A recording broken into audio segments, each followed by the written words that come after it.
Hey there, entrepreneurs. My name is Sushant, and welcome to Trip Talks. This is the show where I interview successful e commerce entrepreneurs, executives, and thought leaders, and ask them questions about their business story and also dive deep into some of the strategies and tactics that they have used to start and grow their businesses. And today I'm really excited to welcome Dave Harrison to the show. Dave is the founder of Heavy Metal Merchant. Heavy Metal Merchant is an online retailer that specializes in licensed music merchandise, focusing on heavy metal music genre. And today I'm going to ask Dave a few questions about his entrepreneurial journey and some of the strategies and tactics that he has used to start and grow his business. So thank you so much for joining me today at Trip Talks. Dave, really appreciate it.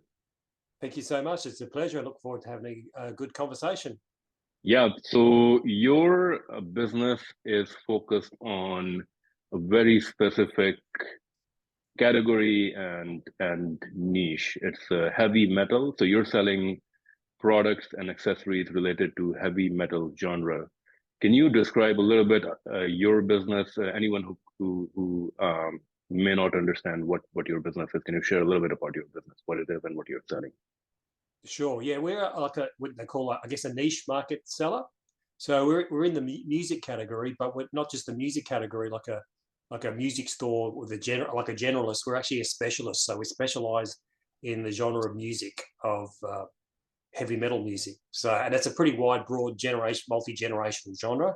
But we sell all kinds of licensed, official merchandise, products, different categories, everything from like t-shirts, apparel, accessory items, posters, patches, all those kind of things. Even media products now, because vinyl is becoming popular again, vinyl records, all that kind of stuff. But it's primarily focused in the niche of that genre of music. So that's what we do. And the reason you started this business was because you were a musician yourself, or like you were very interested in this heavy metal genre and that motivated you to do it. Can you share a little bit about what really got you started? When did you start this business and what really motivated you to start this business? Well, coming up now, it's 2023, so this is our 14th year. So we kicked off probably 2009 full time.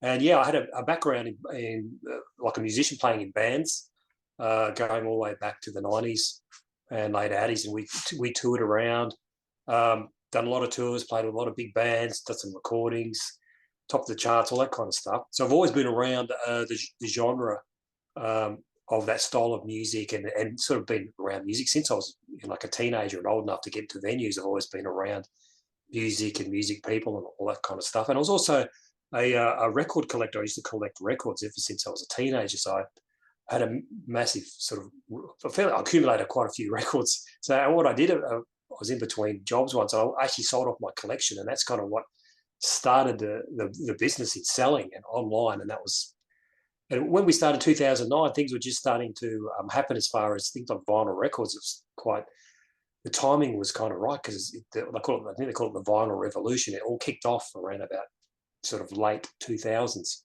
and people started becoming interested in those kind of physical products again. So that's kind of how it all started, and my background in the music and stuff like that. And I've always, especially with the genre we're in, merchandising has always really been a big thing in the metal music genre. It's very much a tribal kind of thing. So people love to wear the band shirts and collect the merchandise and all that kind of stuff. So and it's quite nichey. And I found online it's good to be like a specialist because it helps with your marketing and reaching a target audience and a tribe. And it's a lot more commercial intent of the buyer. They know what you're about. You're not sort of all things to everyone, but you're everything to that particular market. So with that background and the knowledge I had of the music and the genre and that, it kind of made sense. And when I first started selling online, I realized how effective it was in reaching that target audience and how hungry people were to buy things, so in that niche, because they're very passionate, loyal fans. I mean, you've got other genres too, like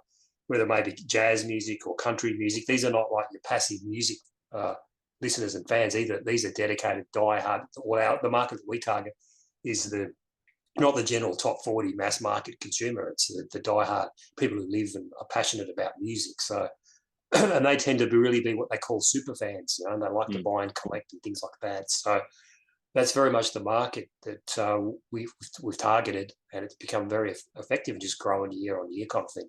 So. Cool.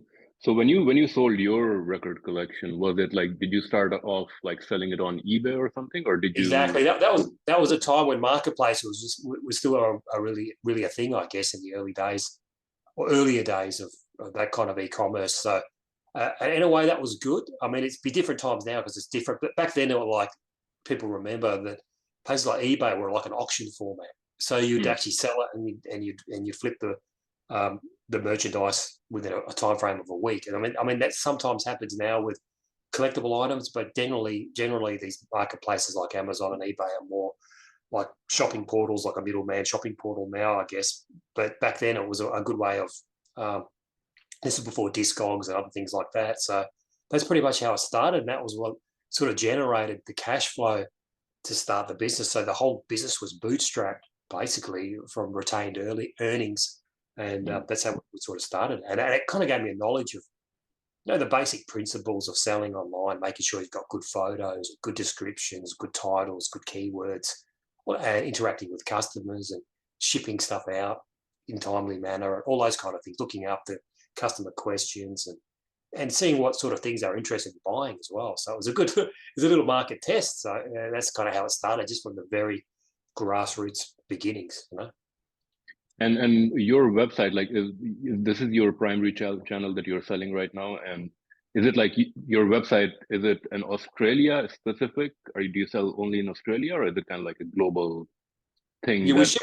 we ship worldwide. So at the very beginning, we wanted to focus on our own website. Like obviously you don't want to put all your eggs in one basket, and if you, people just rely on a marketplace, I mean, you're playing by their rules, and it's kind of like your business is built on rented ground. So our main channel is our website, Hmm, and it's .com. So it's a heavymetalmerchant.com is the actual domain. So this is a global domain. In Australia, hmm. the Australian-centric websites are .com.au, which we own, but .com is our trade. So we do our business in the beginning was from all over the world. So we ship all over the world, and we do have products that are sort of, we like to have products that are friendly to ship. Like they don't not easily breakable. They're light and easy to ship and pack, and you can send those around the world without the shipping sort of killing the deal too much. So yeah, it's a Yeah. global thing. It's the heavymetalmerchant.com but we do operate out of Australia, and we can talk about that later if you like, but we do have like a team around the world that works with us. But yeah, we're primarily a Australian focused business. We do like to support the scene and musicians and artists here. We like to give back to that as well. So your business model is because it's in a way licensing. So Yes. there are the bands, and I'm assuming they're the ones who are creating these shirts or all the different kind of products that you're selling, and Yes, that's right. you're purchasing from them, or they get like certain cut Yeah, out of well, every sale that you make. How does that work? that's correct. Everything we sell is official licensed merchandise, and obviously to be around as long as we have, you don't want to be selling pirated merchandise, because in Australia and many parts of the world, intellectual copyright is that's a civil action lawsuit or whatever it is. You're basically stealing intellectual property theft. So official licensed merchandise means all the artwork and everything's owned by the artists, so they actually make money and it's giving back. And especially these days when there's not as much in the streaming world. I mean, there's still physical product, but the physical product is more physical product. I mean, things like CD, vinyl, and CDs and things like that. It's not the hugest slice of the pie. A lot of people stream music, so a lot of income now for artists is from touring and merchandise. Merchandise has become a bigger and bigger thing. So uh, licensed merchandise means that they own it, and they will get a percentage of the sales.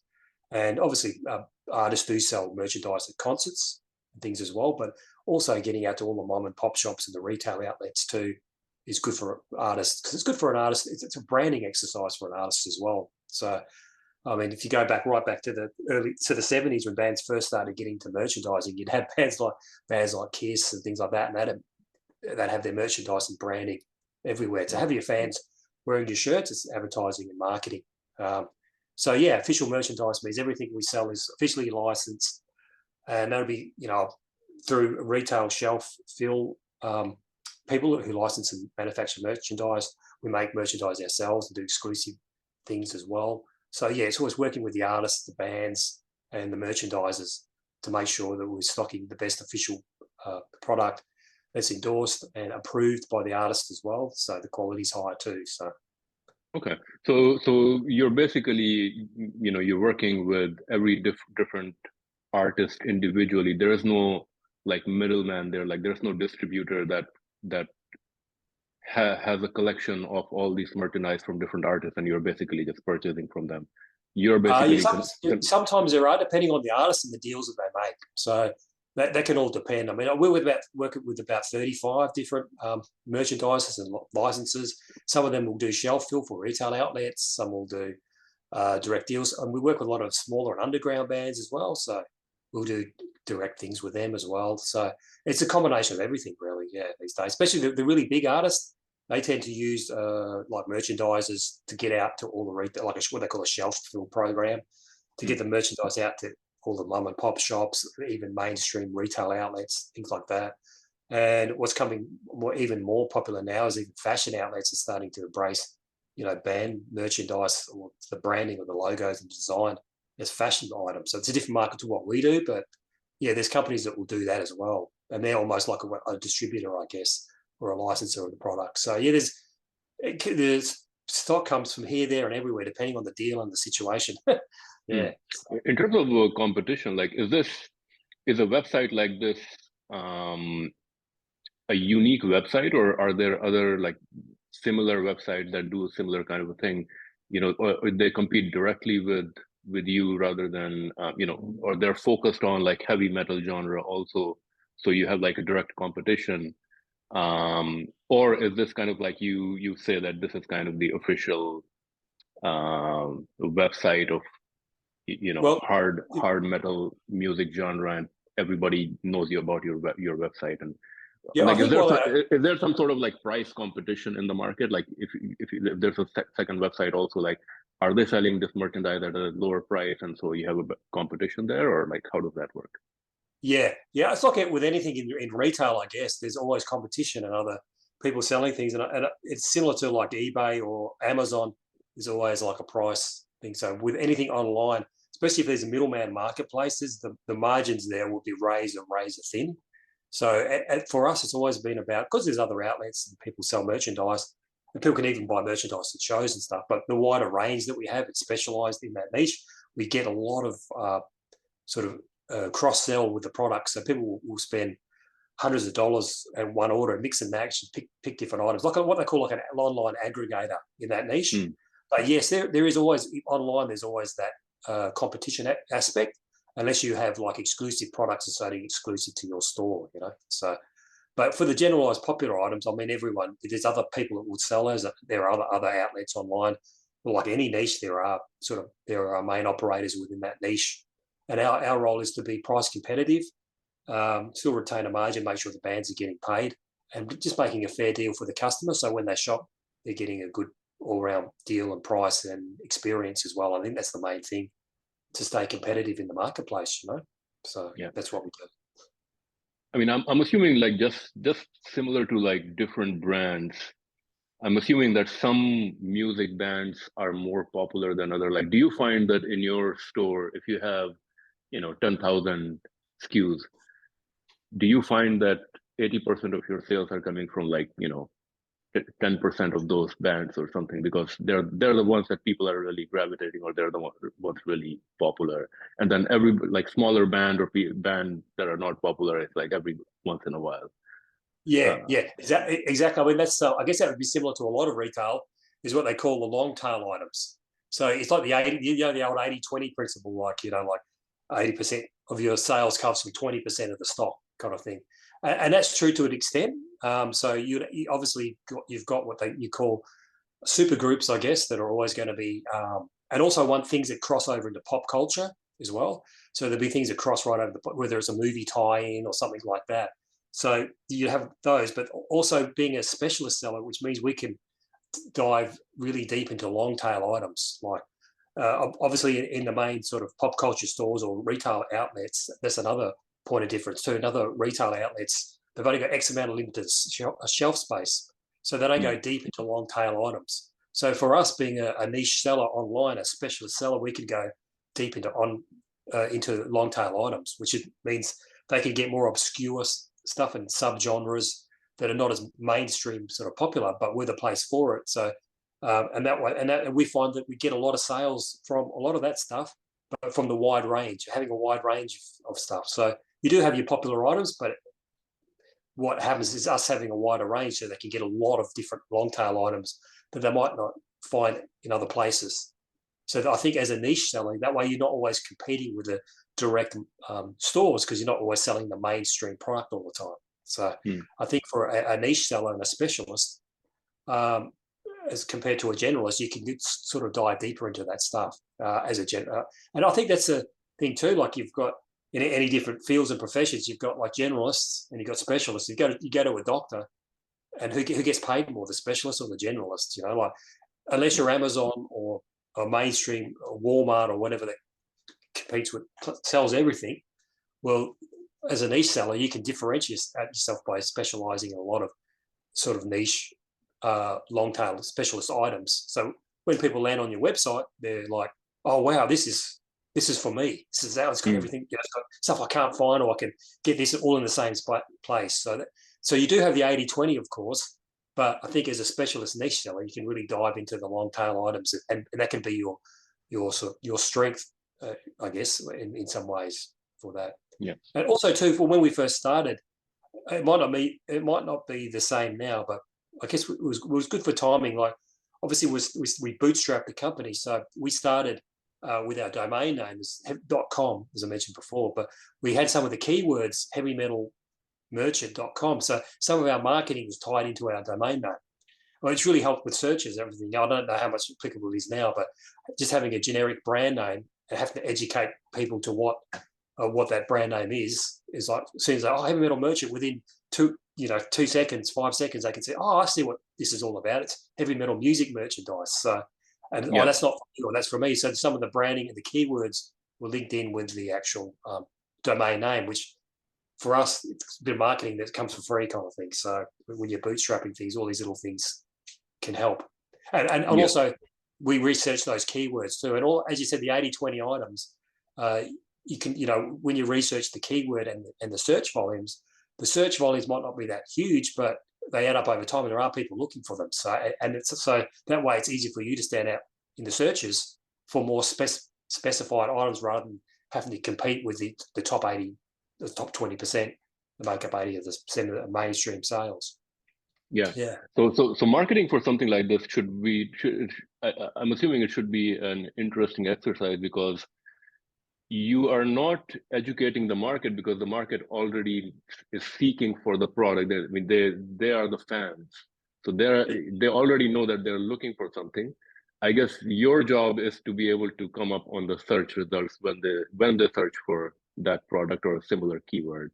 So is it really a very SEO focused marketing, or are you also going out and doing, are you targeting like different Facebook groups that are like heavy metal focused, or like, different groups that, I'm sure there are like music groups out there, also forums and things like that. Are you also going out and advertising? They sure are. Yeah. So for us, it was like, it's a combination of everything. I guess in the early days, your SEO can, make sure you're coming up with searches and the right people are finding you. And obviously those kind of keywords are easier to market to and cheaper back then to sell, to get those audiences rather than go after the main ones. So that's the advantage there. But there's also, a very tribal aspect too. So there are like Facebook groups or social, not just Facebook. Back then it was more Facebook centric. But when we started 2009, it was like a golden time. We would have a Facebook page, for example, and we could put up a post, and I don't know what the percentage was, but a very large percentage of your post would reach that audience. Now I think it's like organic reach is like 3% or something. So a lot of that came for free. Someone starting now, it's going to cost them a lot of money to reach those people, but back then it was new. So it was like, and we grew that to like 25, 30,000 with a very sort of short space of time, because the organic reach was so big back then. And that created a tribe around us, and it was a very targeted tribe. So the old aspect of having like what they call it, the 10,000 true fans is like that kind of thing. You can build a business on that. I've seen people like popularity on Instagram. They might have a million, but they're giving away all their value. It's not targeted, and they sell like 12 T-shirts or something because their audience isn't commercial intent. So having those true sort of tribal aspect and people that actually purchase from us, really interested in what we have to sell. It works very well for the algorithms too. The algorithms and the AI, especially the AI that's now coming, making lookalike audiences based on, like your PayPal or your gateways. You can make lookalike audience based on people that have actually purchased from you. So by being more drilled down to that target, these are some of the strategies that we use, as well as SEO. A lot of SEO, you got to realize, is people are searching things about music, but they don't always have a commercial intent for it. Yeah. So they might be just looking for some news about an artist, or when their album's coming out, or when the tour's happening, or just general news or gossip or whatever. So it's not always commercial intent driven. So when you have a tribe and a group marketing like that, we have our Facebook, social media, direct marketing as well, I guess, with email. But we try to don't go too hard on the email. I think these days subscriptions are so overdone, people just get sick of it, and it can actually turn customers off. Same with other things too, like when they land on our website, we've taken away any kind of pushy discounts, sign up to our new email, all those kind of things. We're just taking that all off because people know now, they're just sick of that. It's like too much subscription-based stuff. I think it's fatigue. It's a subscription-based model fatigue. And people can only have so much spamming their inbox or coming up, unless they really opt in for it and they go out their way. Then we find that's far better than they just signed up to get 10% discount, and then they'll just unsubscribe as soon as they've got the discount or whatever. But people search you out. Like I say, it's not about getting your name out there; it's getting their name in your list. But you want the quality.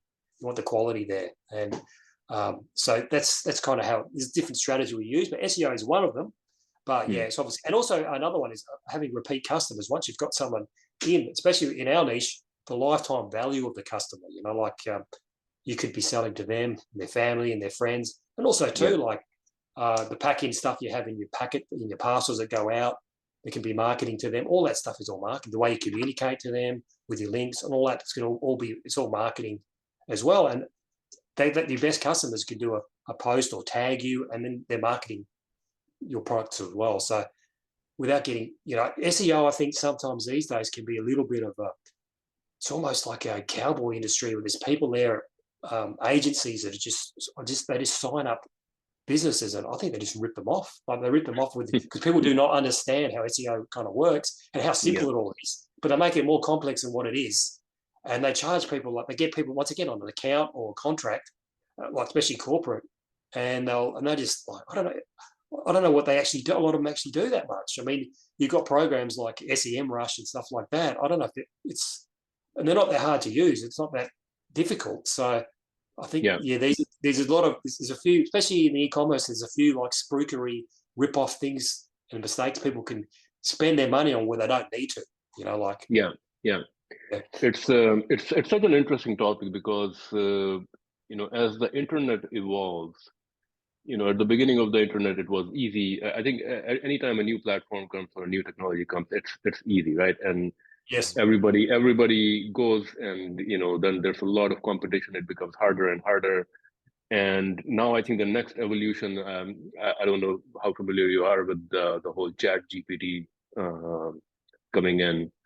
It's like the artificial intelligence and now the AI. Yep. So with when a customer lands on your website, everyone gets a different experience based on the AI. Well, it's kind of like I think right now with the whole Chat GPT, it's like right now if you're trying to find something, you have to search on Google, and then you get hundreds, thousands of results, and you have to go on different websites and trying to find like what you're looking for. With Chat GPT, because it's AI, it's basically you just have to ask it's kind of like an oracle, right? So you ask the question and it will give you the answer. So you don't have to click on different sites and things like that. So it will be very interesting to see how that changes the whole search engine ecosystem. Is Google going to be around, or how that changes the I guess as technology changes, AI is just looking, the technology where they've got an AI is just going to be a game changer and really going to change so many industries. and almost make a lot of industries redundant. Because I mean, AI can generate content. It's going to be able to generate copy. It's even going to be able to create music, like it does already. But you'll be able to all that kind of stuff. So now I guess they're using AI just to curate the best search possible. And as you say, like it's been around for a while. In the beginning, it's not quite as saturated, but now it's so saturated. I guess you want to serve up the best possible result to the person searching, and so they're going to use AI technology.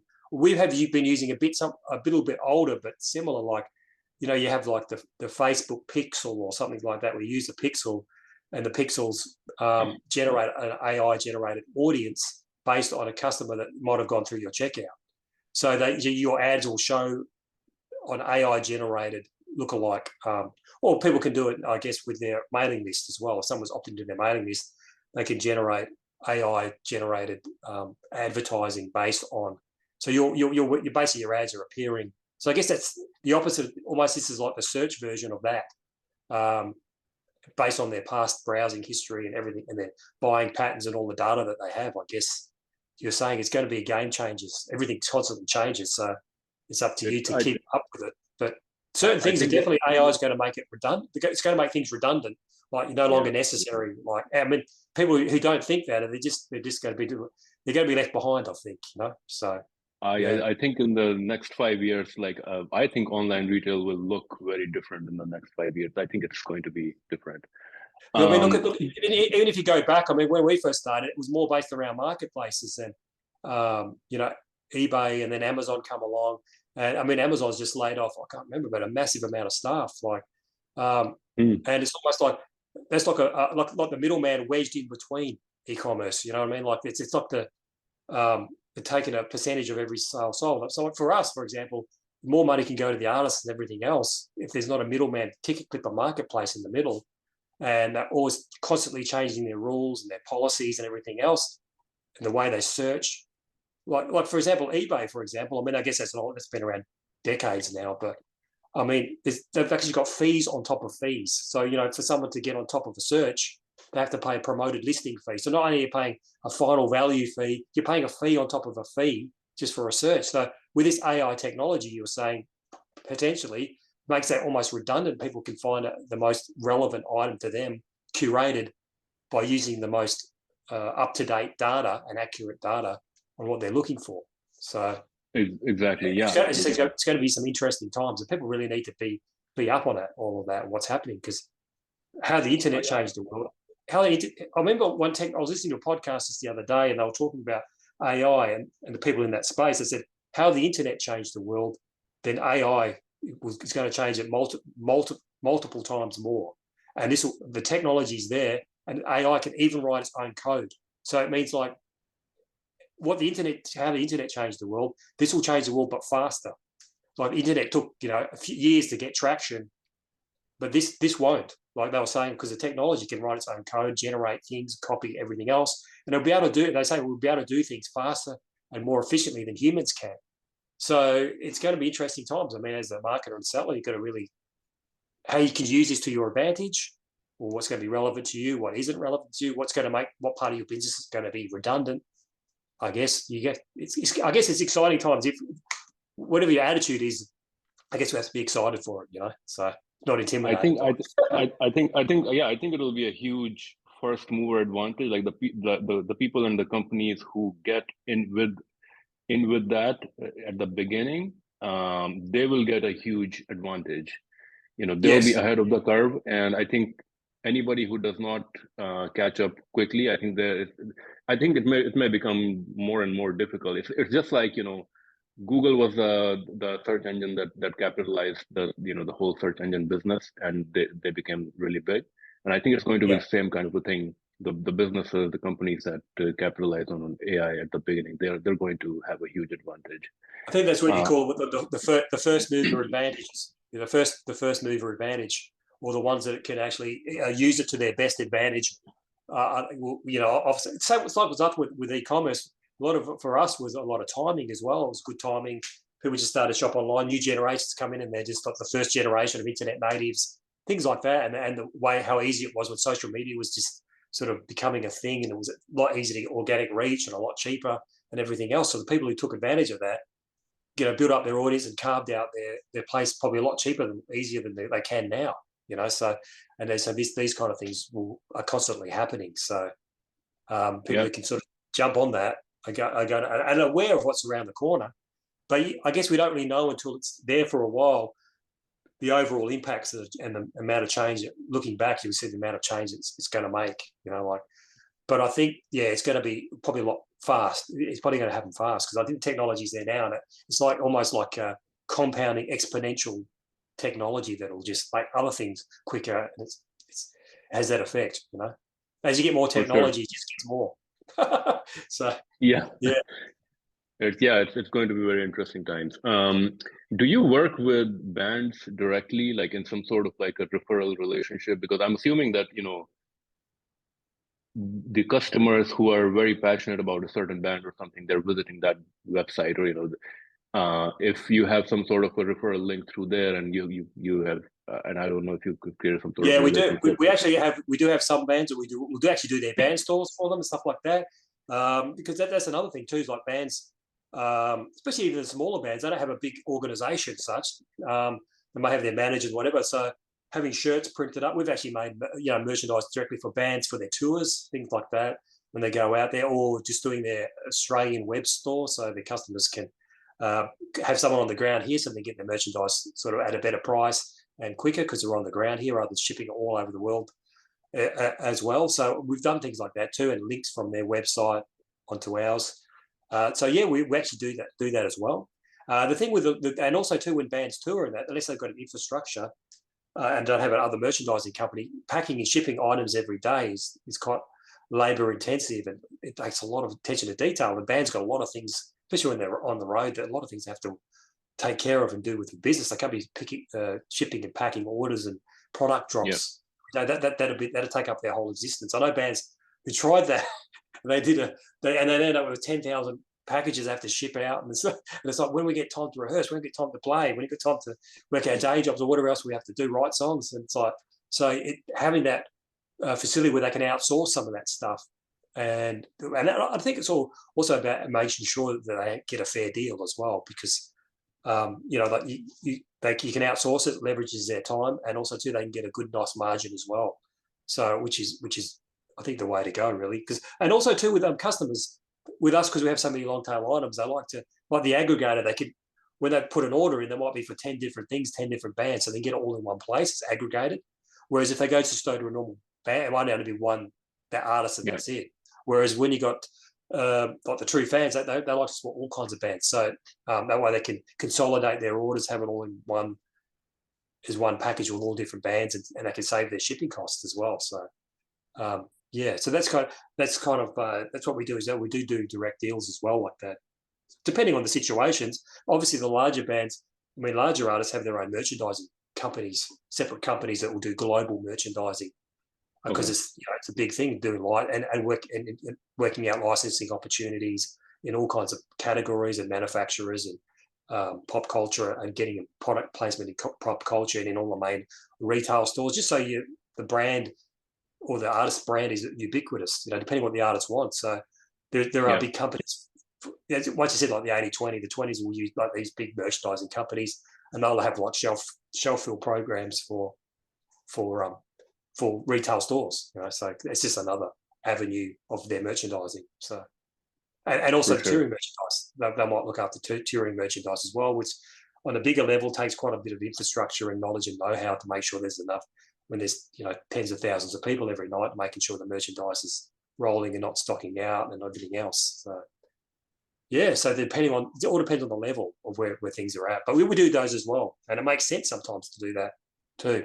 So we sometimes had artists, they're touring Australia or they're touring Japan or something like that, and they want some specialist items or some accessory items done up so they can have more stuff to sell in the merch stand. So cool, ship them right out from here straight to the promoters and stuff. And we also just sometimes do tour stock as well.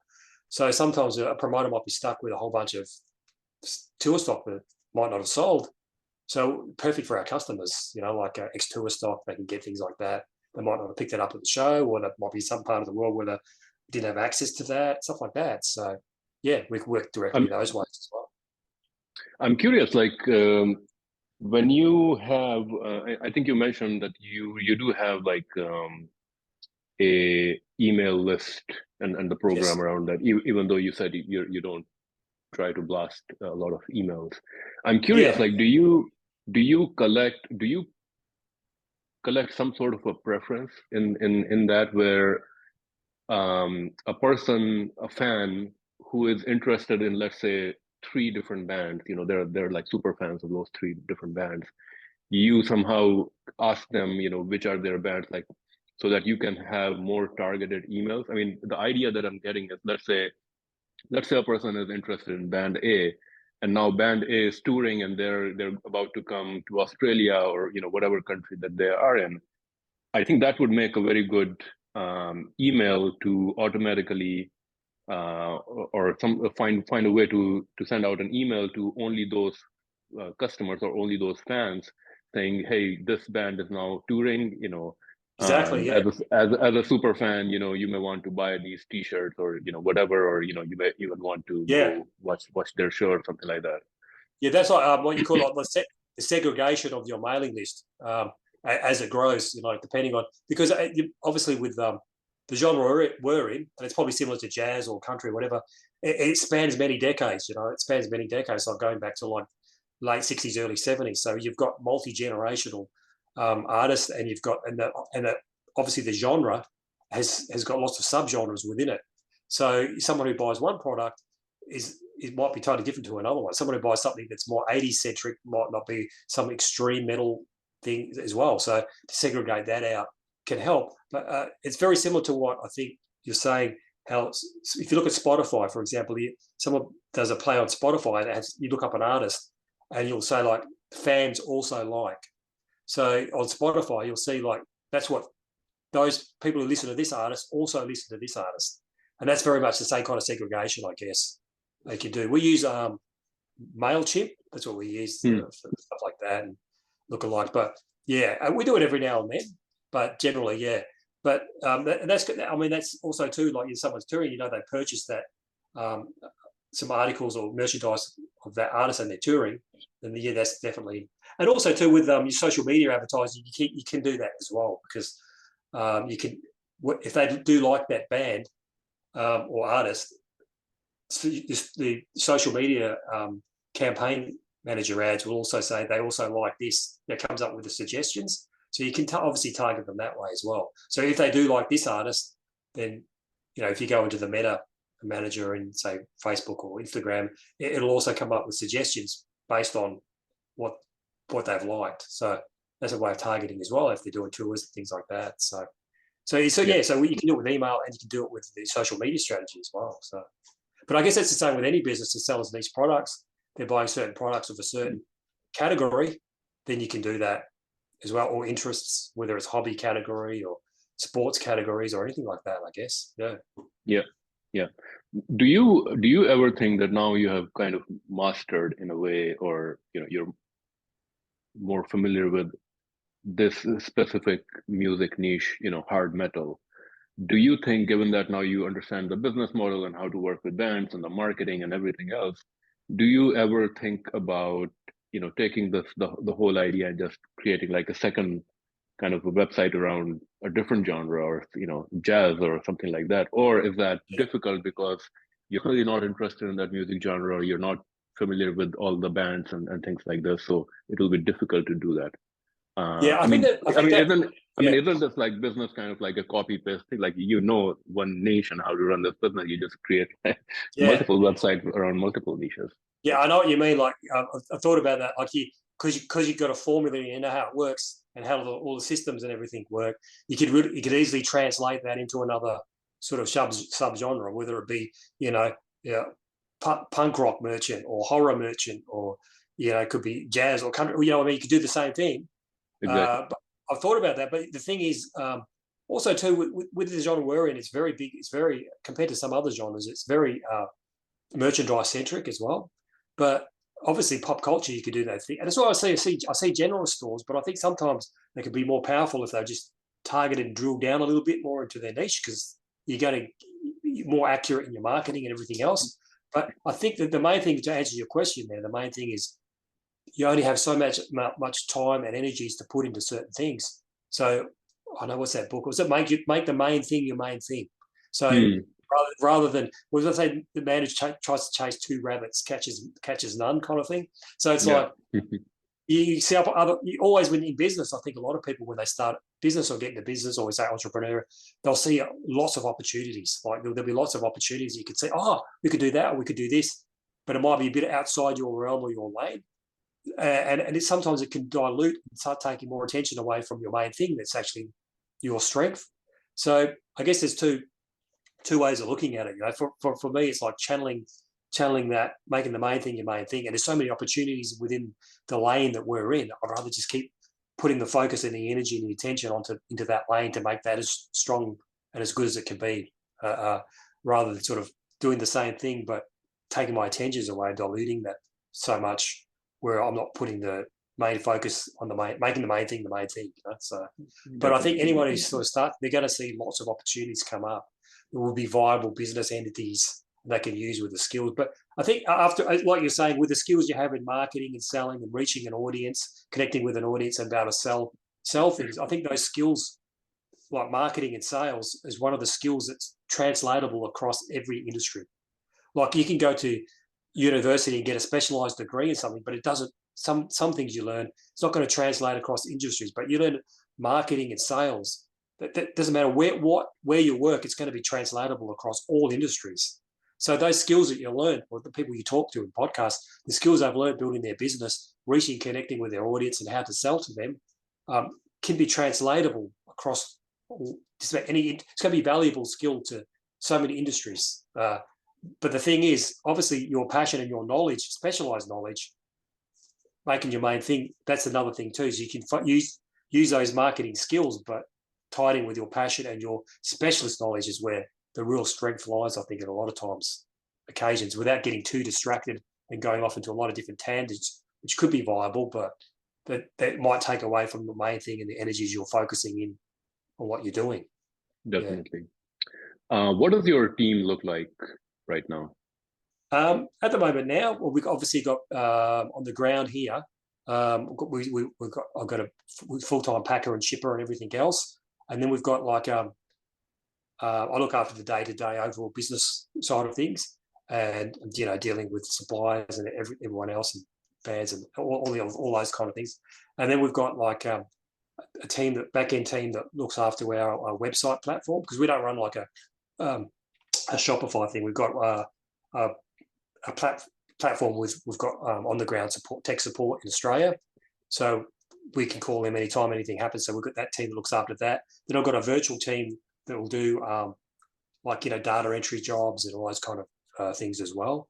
And we can sort of scale that up and scale that down as we need, kind of thing, as we get new products coming in, and that, making sure the data entry is up to date and things like that. And also and other things too, like the graphics and stuff like that. We often outsource and use all those websites out there, whether it be Fiverr or job search websites, stuff like that. Just for one-off jobs and things like that. We find that's very handy as well. So you basically can scale up or scale down as you need. And I think that's good for a lot of people if they've got any sort of specific jobs. They'll find people that they can use time and time again to do certain things, graphics or social media and stuff like that, where they can outsource that. And that's what we do. We use those platforms too. So, and also we'll use everything like a Dropbox, or everyone can relate and share the files, because not everyone's in Australia that work for us. So that way they can share things and have their jobs in those tasks, and automate the training as well. So the training they've got videos they can use, all that kind of stuff. So, is your website built on WordPress, WooCommerce, or a different platform? No. We used to. We've had a couple when we first started, because obviously when we first started, the technology has just gotten so much better with things and options. We use one called it used to be called Neto, but now it's called Maripost Commerce platform. That's what we use. It's a fairly popular one in Australia, but they've got an on-the-ground team here, so we can call them anytime. Because obviously when you run e-commerce, as people will realise, there's always technical issues that will happen. Things will go down, things don't go through, or if you're selling on multiple channels like we do sometimes, things don't sync properly, all that kind of stuff. So we've got the crew there that we can call anytime on the ground. We had a platform before, but we couldn't really do that because, you know, some of the platforms are all more plugin based. So every plugin's, you've got to contact a different person or whatever. And especially being in Australia, like we need stuff that's going to happen. You know, if someone buys, for example, which is one example, say someone buys an automated gift certificate and all of a sudden they contact, oh, it hasn't come through, I haven't got it, what's happening?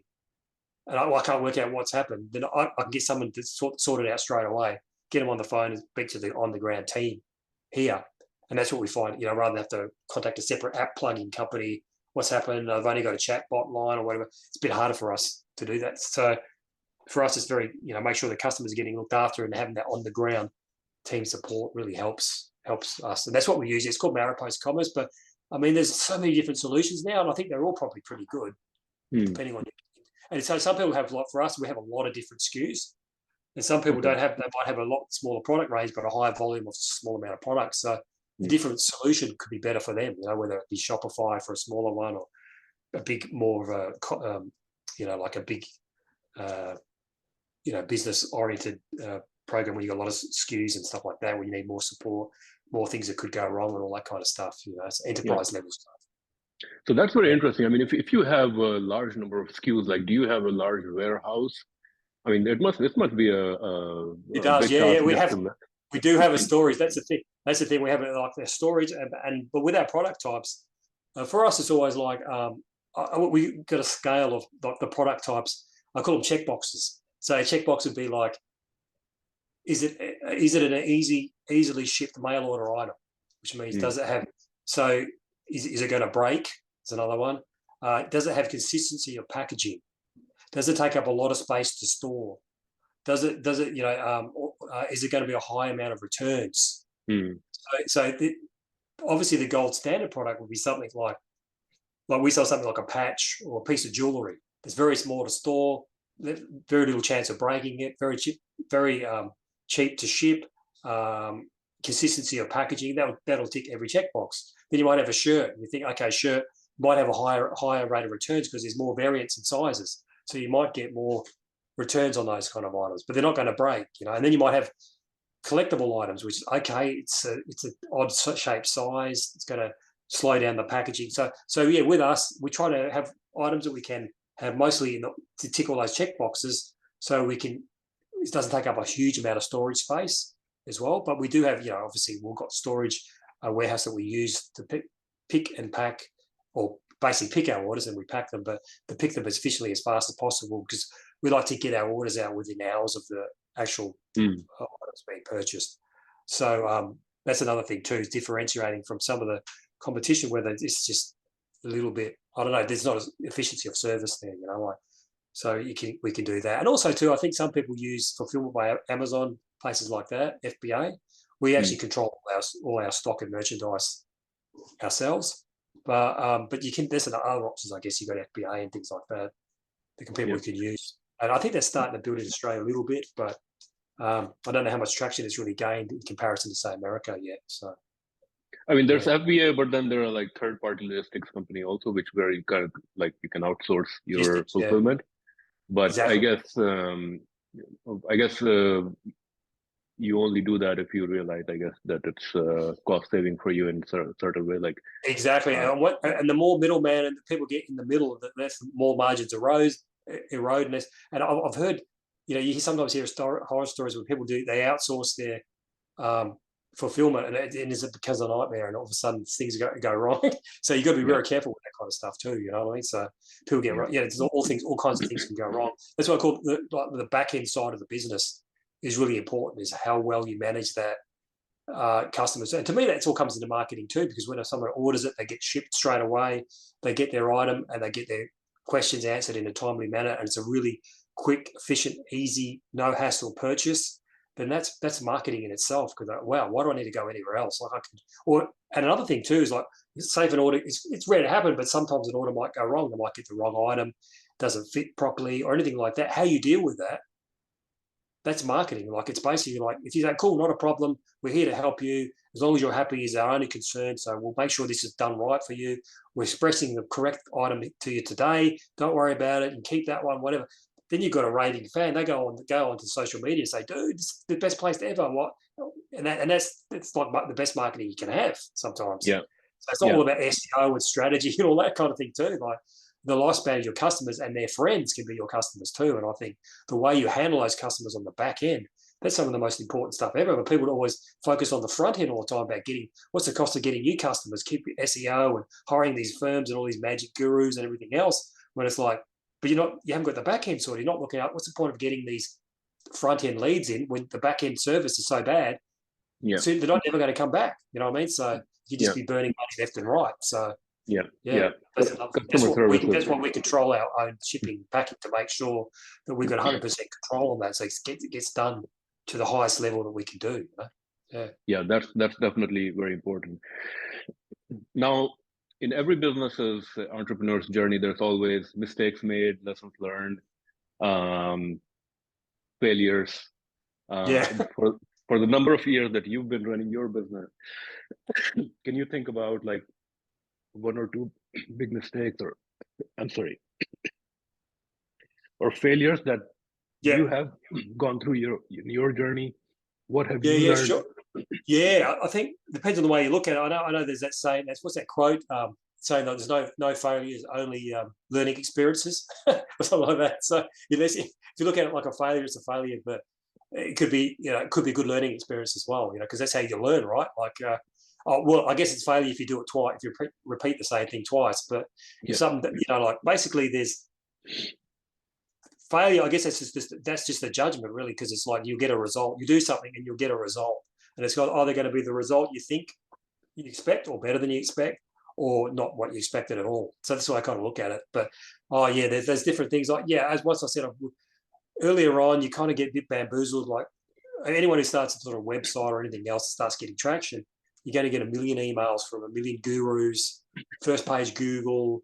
They're doing this, or they can do all your social media, all this kind of magic, kind of fix 10x your business, this and that, all this kind of stuff. And it's like you can waste so much money, or really expensive graphic designers, overthinking things. So some of the mistakes I've made is probably spending more money than I had to on certain things that I realized that were quite simple jobs. And also too, another thing too, on the opposite end, is not to be too foolishly frugal either, because sometimes systems and processes you can invest in, like our e-commerce platform, for example, cost us more money, but it's made us a lot more efficient and better, and scale up and things like that can hurt you as well. So the biggest mistakes I had was probably like on both ends, spending money on things that overspending on things, probably what a lot of do that probably didn't need to, and not spending enough on other things where it would have been a lot more beneficial. And also too, you try different product lines. Certain product lines hit it. Sometimes you take a chance on something, it doesn't quite work.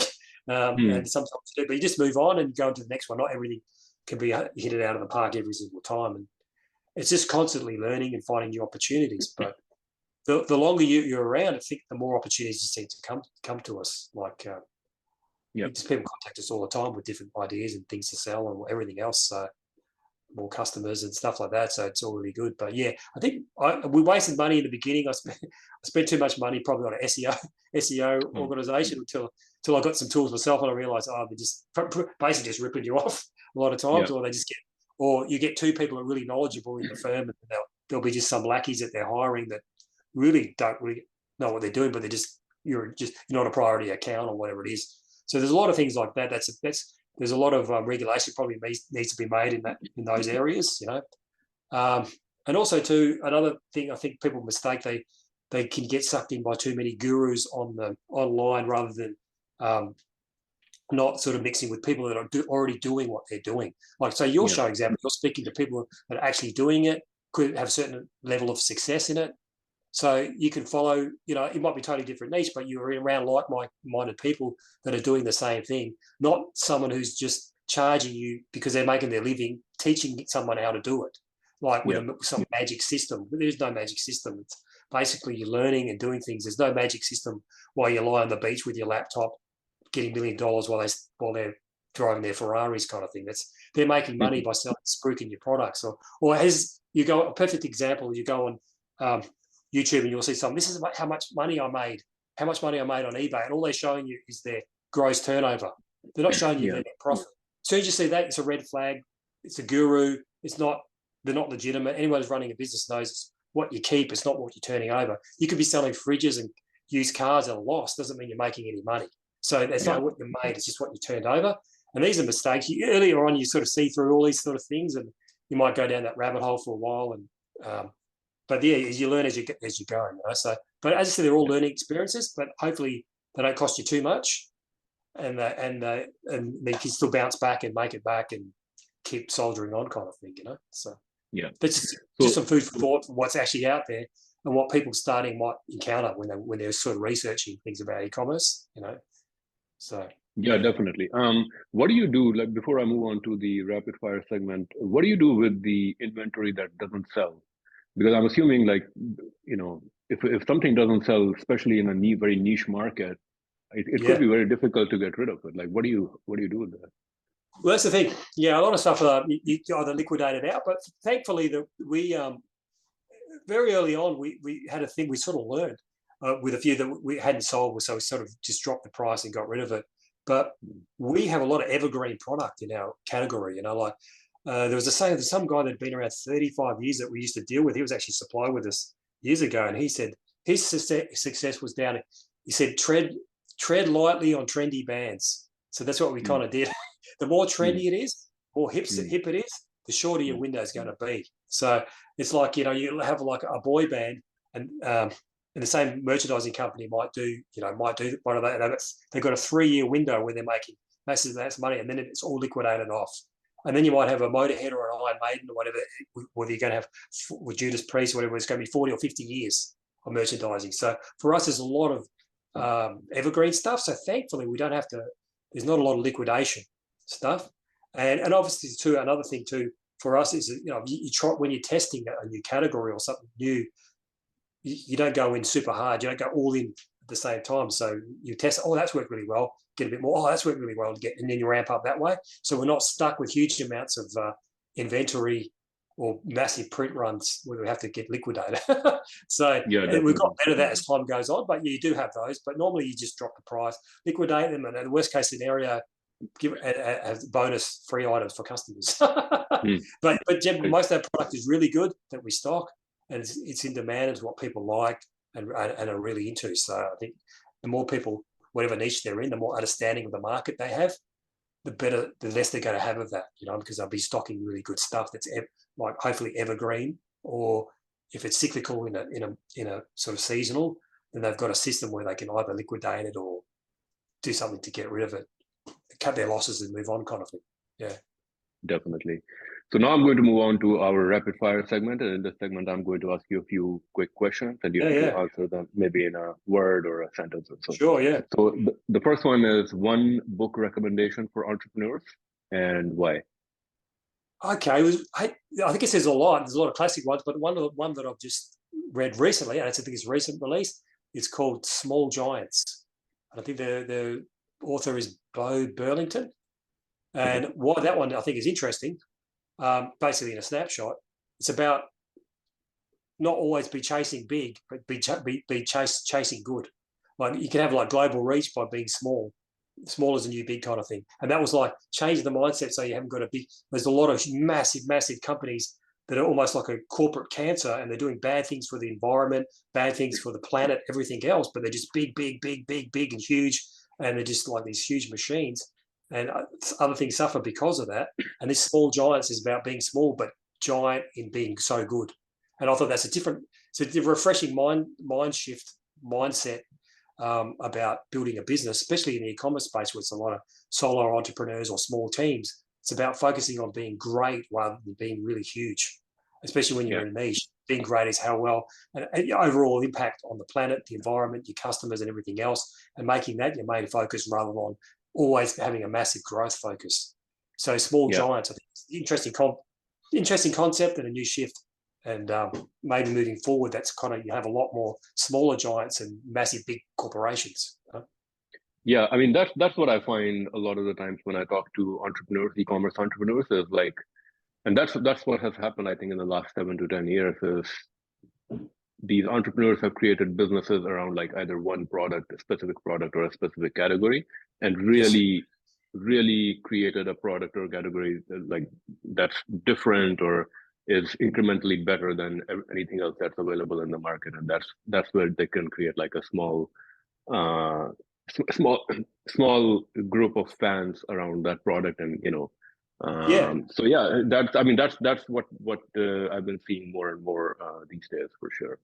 I think there's probably a lot more space for them than say, how many spaces have we got for Amazon or Walmart or whatever. You know what I mean? So it's like Yeah, this is where you fall, but you can do specialize and be more specialist and do it better than a big generalist. And that's probably exactly.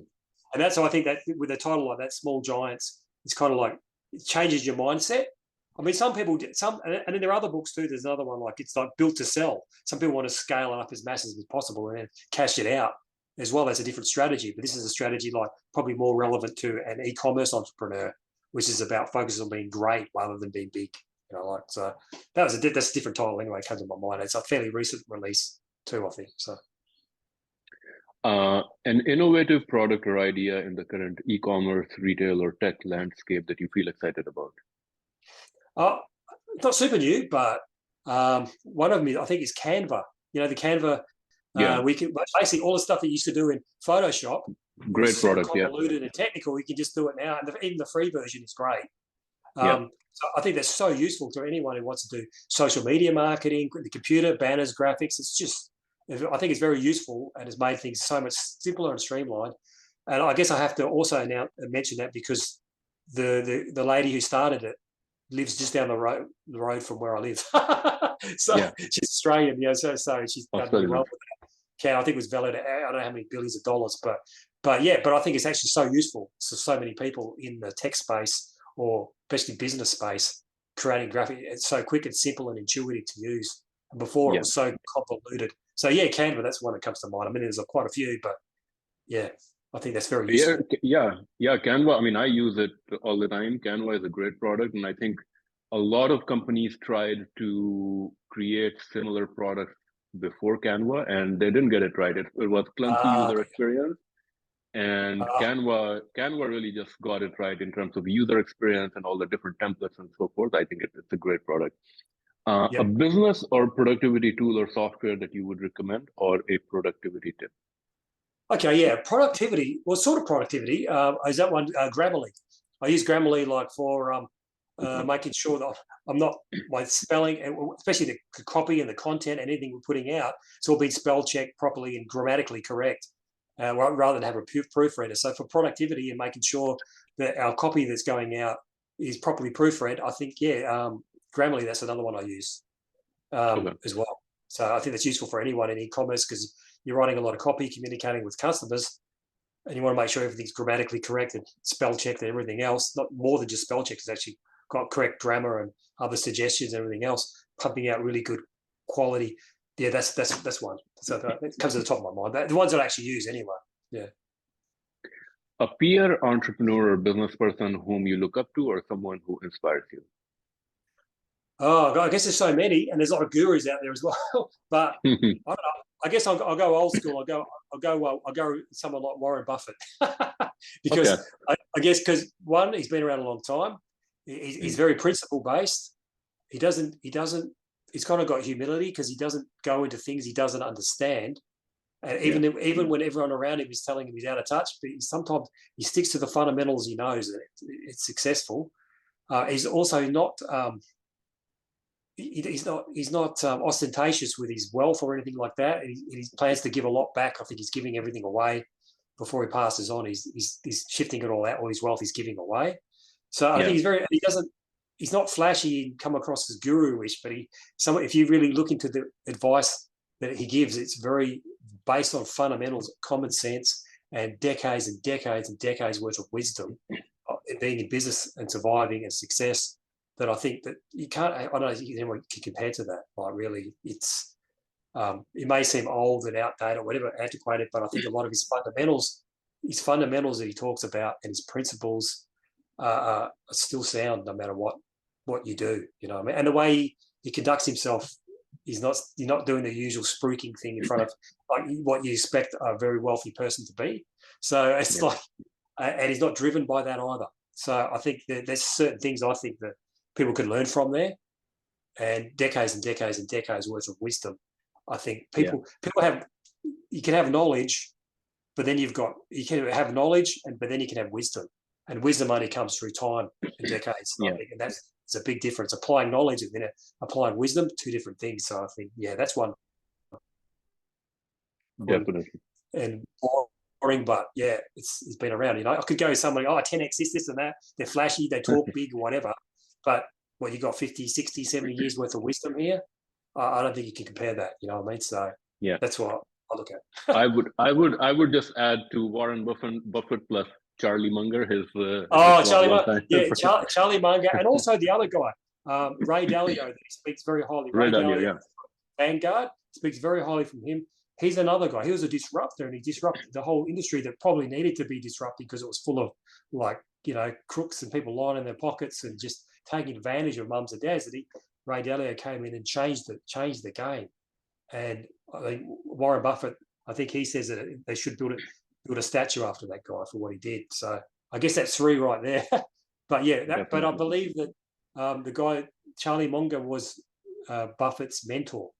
So if you look back, or his partner, was it? That was they're partners. They're partners. Charlie Munger is also a very smart guy. He's also funny.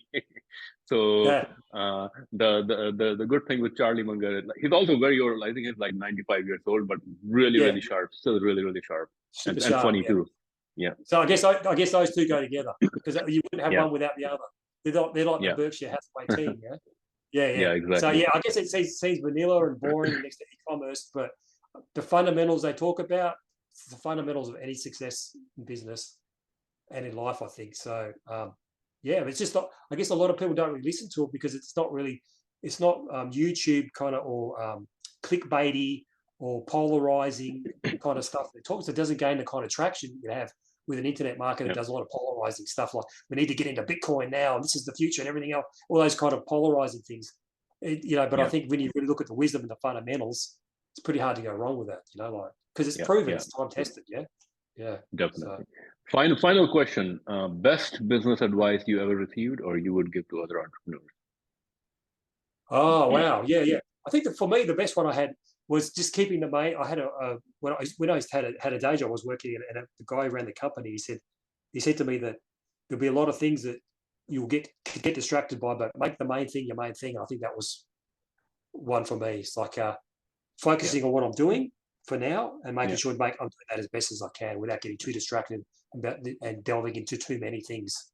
So I think that was my best piece of advice for me, because as you come along, you're going to get distracted. Don't get too distracted. Something's working. Keep focused. Do more of that. And that comes up again and again when I talk to. So I've spoken with a few Shark Tank entrepreneurs. Oh wow! Who work with like these entrepreneurs like Mark Cuban and some of those entrepreneurs. Oh wow! Yeah. And that has, this advice has come up again and again, is like where I've asked, what is the best advice Mark Cuban has given you or something, and they're like, it's really about focus. It's not, they're like, don't worry about other things, don't worry about diversification. Just focus on the product that you have and make it just take all the advantage out of that. And so I think that's a great advice. It's go with that.